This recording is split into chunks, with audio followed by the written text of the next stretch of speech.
ఏయ్ ఆగు! అమ్మొస్తది. నాకే అమ్మొచ్చిందంటే అప్పుడు చెప్తుంది నీ పని. అరే! అమ్మకి చెప్పనా?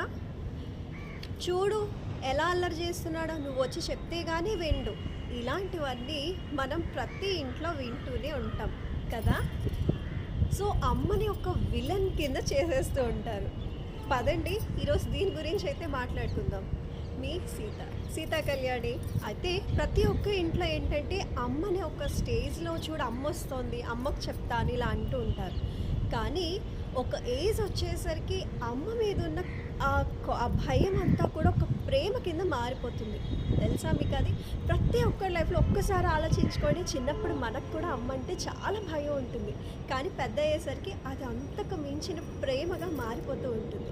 కానీ ఎప్పుడైతే నాన్న వస్తున్నారు అని చెప్తారో వాళ్ళ మీద పెద్ద అయ్యేసరికి గౌరవం పెరుగుతుంది. అవునండి. ఇది ప్రతి ఒక్కళ్ళు మర్చిపోతూ ఉంటారు. సో, ఖచ్చితంగా ఈ విషయాన్నైతే గ్రహించుకోవాలండి.